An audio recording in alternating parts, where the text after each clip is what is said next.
Assalamualaikum warahmatullahi wabarakatuh. Saya Atiatul Baroroh dari Prodi Tadris Bahasa Inggris semester 1 dengan nomor induk mahasiswa 2544882220001. Di video kali ini, saya akan melanjutkan 5 firqah dari video sebelumnya.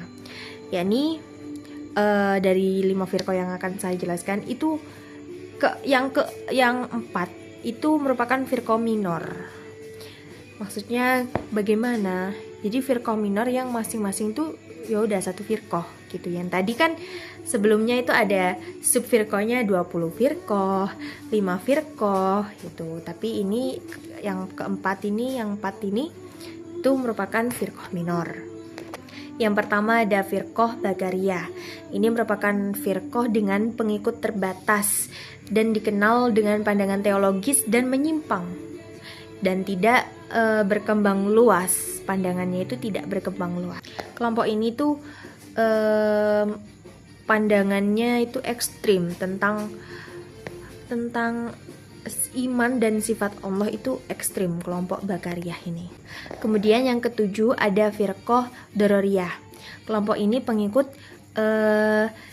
Dirar bin Amr yang memiliki pandangan unik tentang sifat Allah dan konsep iman. Jadi berbeda dari teologi Islam. Kelompok ini juga menafikan sifat Allah dengan pendekatan rasional. Kemudian kelompok yang ke-8 itu ada itu ada Jahmiyah, yakni pengikut Jahm bin Sofwan yang menolak sifat-sifat Allah dan cenderung pada paham determinisme atau Jabariyah. Kemudian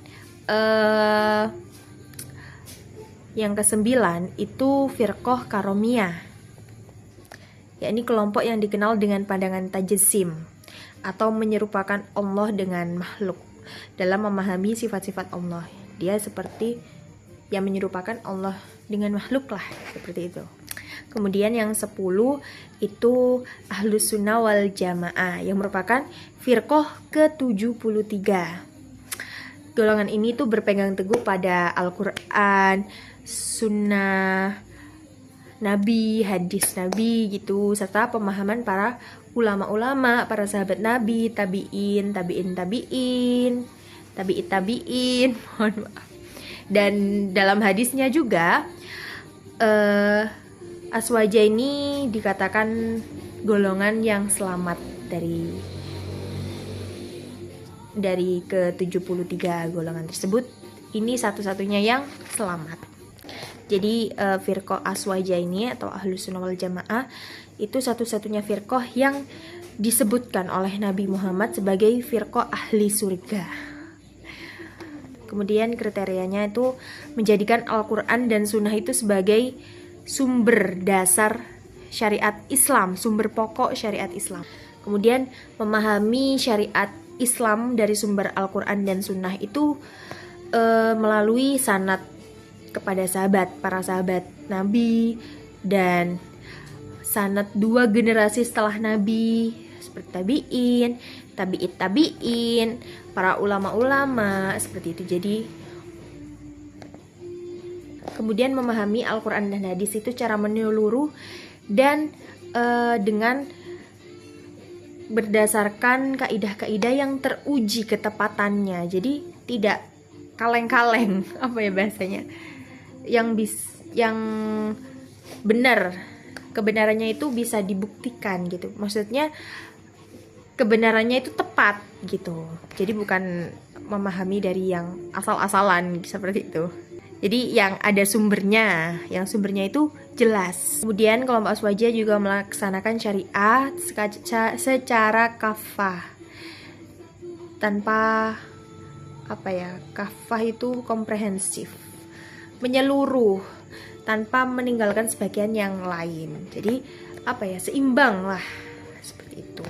Jadi seperti ya sholat, tetapi juga ya kerja gitu. Jadi seperti antara dunia dan akhirat itu seimbang. Ya.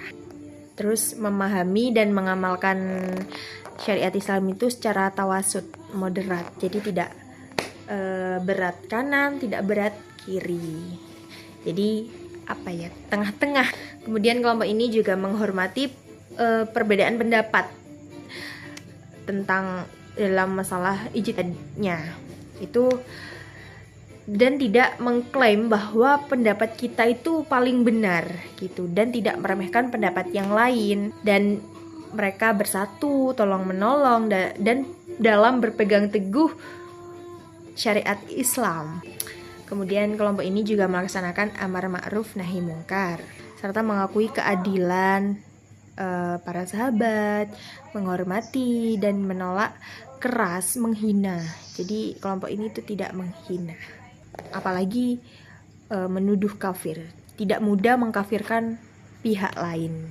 Kemudian kelompok ini juga tidak menganggap siapapun setelah Nabi itu maksum atau terjaga dari kesalahan. Jadi yang maksum itu hanya Nabi Muhammad SAW gitu. Setelah itu semua juga tidak maksum gitu.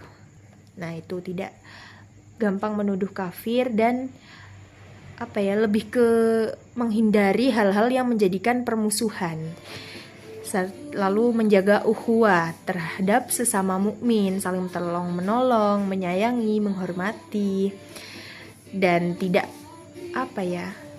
tidak memusuhi pemeluk agama lain ataupun pendapat orang lain. Itu kita menghargai, tetap menghormati, tolong menolong, seperti itu. Sekian dari saya.